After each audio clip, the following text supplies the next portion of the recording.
Tion Wiley was the kind of person who made room for others at the table, in the kitchen, and in life.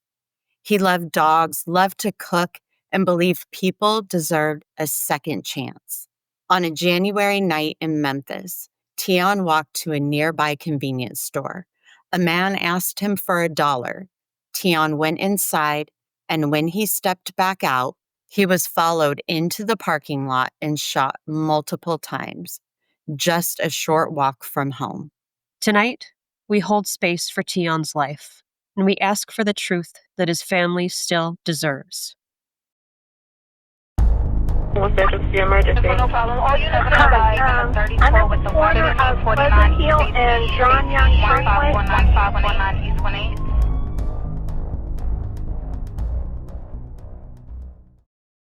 Welcome to Crime Solvers Central.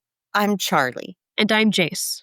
Each week, we cover unsolved or underreported cases and invite you to help move them forward by sharing, by remembering, and by sending in any detail that might connect the dots. Our guest tonight is Robert Wilkins-Wiley, Tion's husband. Robert has carried this story with courage and grace, speaking up for answers while honoring who Tion was. Robert, thank you for being here with us. And thank you for having me.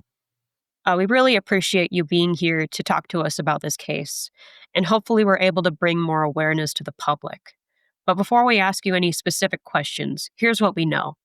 On the evening of January 30th, 2020, in the Frayser neighborhood of Memphis, Tion went to a convenience store near Overton Crossing in Durham. A man asked him for $1, and as Tion left the store, the man followed him into the lot and opened fire.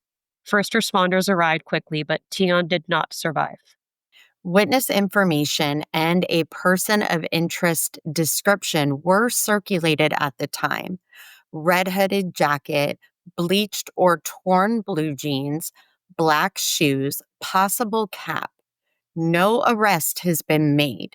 If you remember anything from that night, sights, sounds, vehicles, even a fragment, your memory could matter. We'll spend the bulk of this episode walking carefully through the day and the evening because small details live in ordinary moments. If something clicks while you watch, please stick with us to the end for how to help, safely and anonymously. I forced myself out of bed. I forced myself to get up and do things. I'm just existing. I'm not living. News Channel 3 obtained exclusive video of a man entering the convenience store. Detectives say he's the prime suspect in Tion's murder and believe the motive was robbery.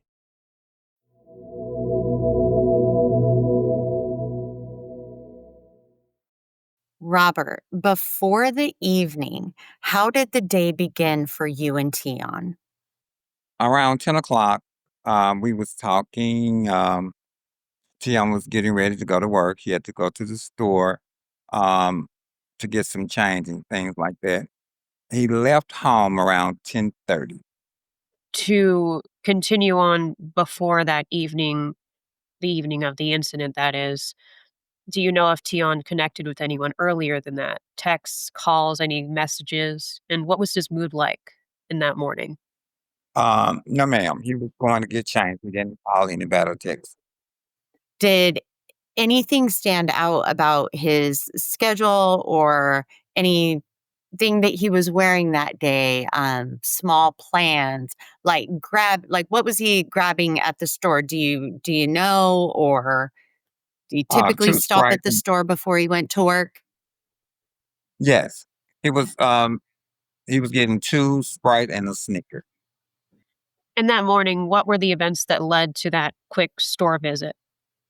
He needed change to catch the bus. Okay.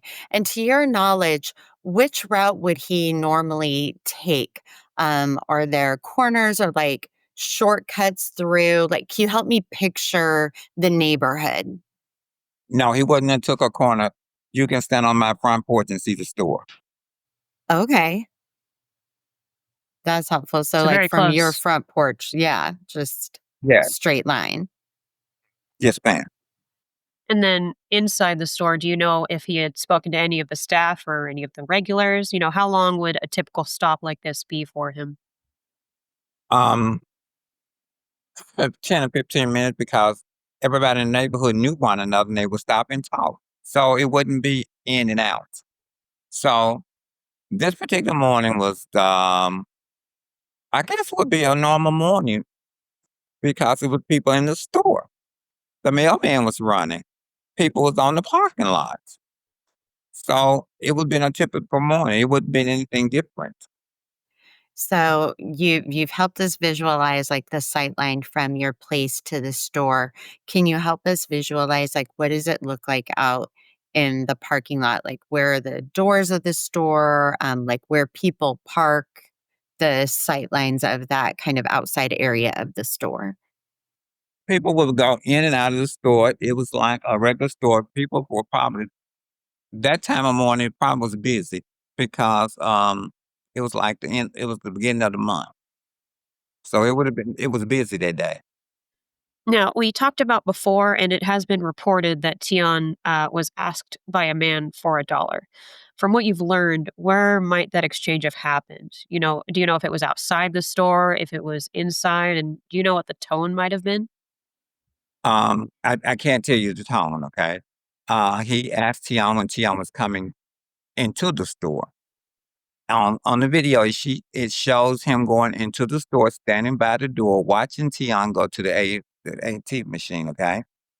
He allowed Tion to pay for his item, let Tion come out of the store. It shows he's on the parking lot, and you could hear on the video that he shot him 5 times. So Tion exited, and from your understanding, from the footage you've seen, or where was the shooter positioned, and how quickly did those events unfold?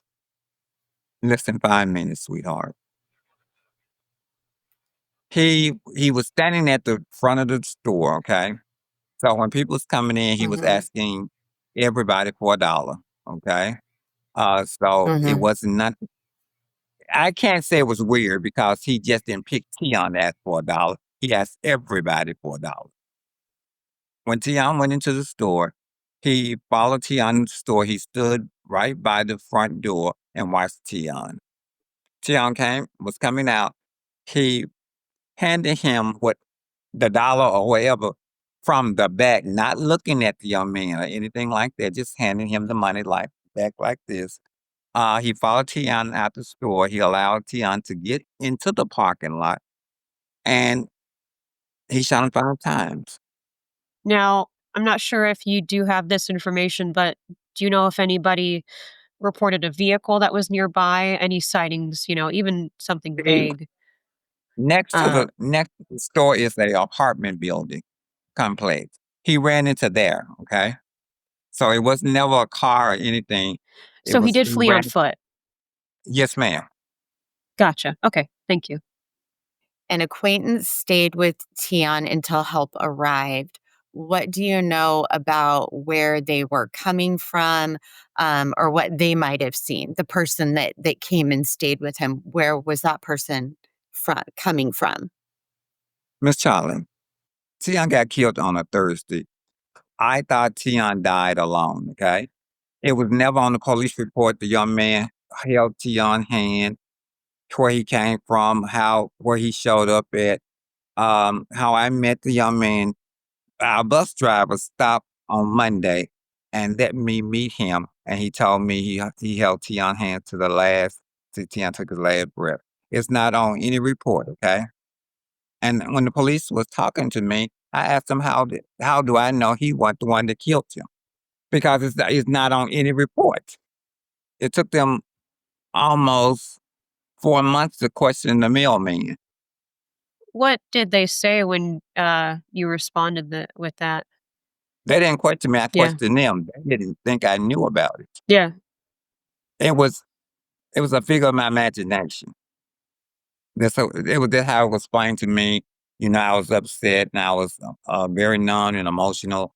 Um, so that never happened. And we did cover it a little bit, but Hmm. based on what you know about the area and based on what you've learned since, do you know what foot or like transit paths that were nearby that someone who's fleeing might choose? Okay. It would be the store. It would be the apartment building. It would be next door to the apartment building would be the fire station, and then a street. Behind the store and the fireplace is another whole street. So you could run through the apartment complex and get to the next street. Yeah, and following up on that, do you know or do you believe that they might have fled into one of the apartment buildings or around that area? I can't even answer that because I don't know. That's fair. From the scene to the hospital, what were the hardest parts of the first hours of that and days for you? Not knowing, not knowing. I didn't know if it was a hate crime. I did not know it was a robbery gone bad. I did not know it was gang related. Just not knowing. And no one giving me answer. No one allowing me to identify his body. And I can tell even with the way that, you've spoken with us today, that you've often centered compassion, believing that even the person responsible should be rehabilitated. Now, why is that important to you in this moment? Because Tion believe in giving people a second chance, okay? I have brothers and sisters who have children, and I wouldn't want anyone to experience what I experienced. I think sometimes trauma from childhood or being mistreated, I believe you love your children unconditionally. Let me say that way, okay? Whatever they may turn out to be, or if you like it or not, you accept your children, you love them, and you move on. If not, they're gonna walk the same walk I walk. They're gonna go down that same line, and that mother or that father is gonna be burying that child. I believe love is the key to everything. And I think if they catch him, if they don't, give him counseling or whatever he needs, he's gonna get out and do the same thing. So someone else is gonna be hurt. So I believe if you give him counseling or find out what the root of the problem is, you might save someone else. If you could speak directly to anyone who knows the shooter, what would you say? Please get him some help. Now, who else do you believe might remember something, without even realizing it? Delivery drivers, any ride shares, bus drivers, late shift workers, any dog walkers? The mailman. The mailman seen the whole thing.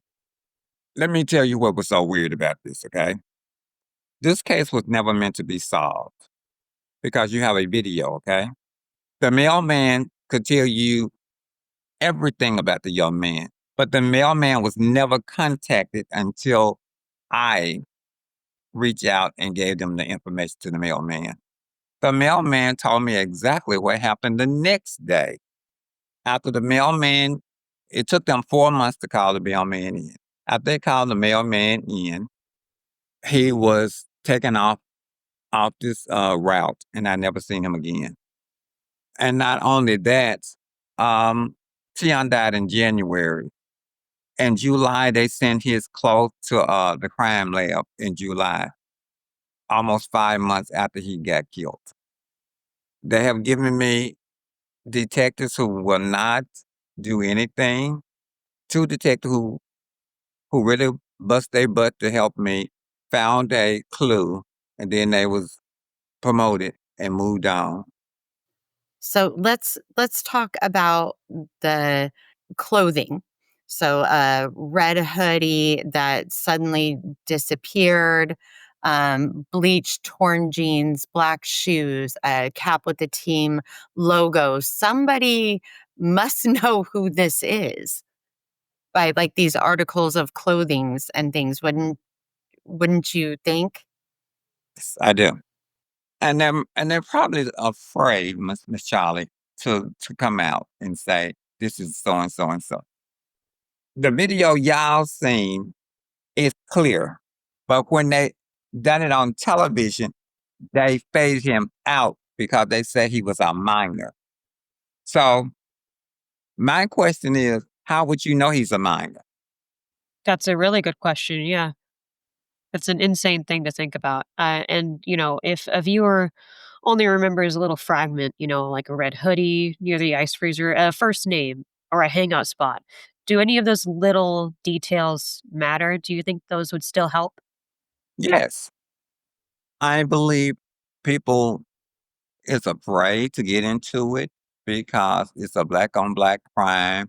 They're not sure if it's a hate crime. They're not sure if it's a gang related. I think they want to be safe.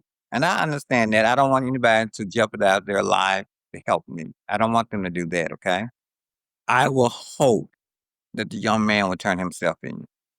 It might not happen, but I'm just hoping. And so, for people who are worried about their safety, what do you think is the safest way for them to be able to share what they know? You know what? And I had to say this.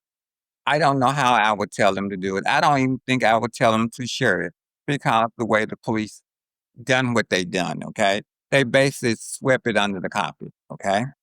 Because when they was forced to put flyers out, they faded his face out, okay? Then they done the second one. Then they had put on the second one, who killed Tion Wiley with Tion's face on it, okay? Tion didn't kill himself. So why would you put Tion's face on there? Why would you not show the young man who killed him? So this was never meant to be solved. Why would you wait almost 6 months to send his clothes to forensic? Why would you not ask the mailman? Why would you not question the people at the store? Why would they didn't even know they had a video, y'all, until I told them the video. So a lot of things went undone and unsaid. Right now, only thing I could say to anybody to love your children, love people unconditionally, accept them for who they are. Life is too short to have hatred in your heart. Yeah, again, thank you. We really appreciate you being here with us today.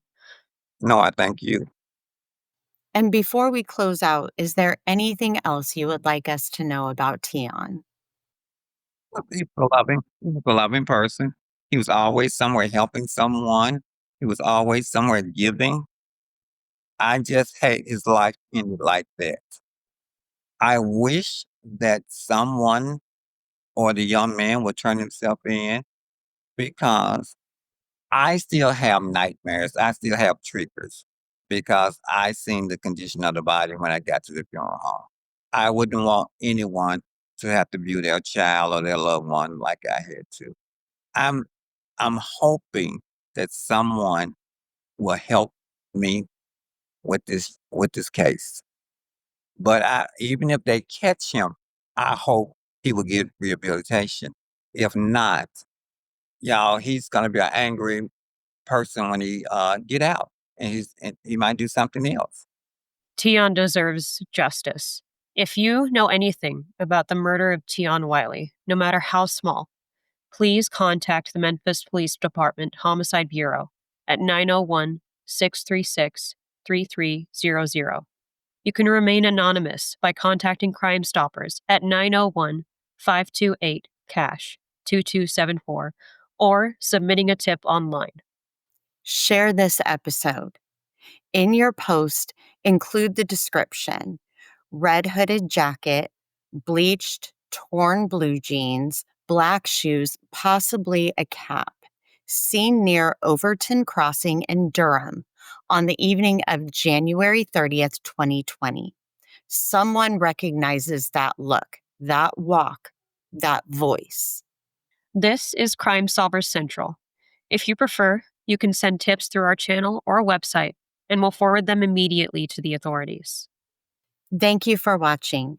And until next time, stay safe, stay curious, and stay loud.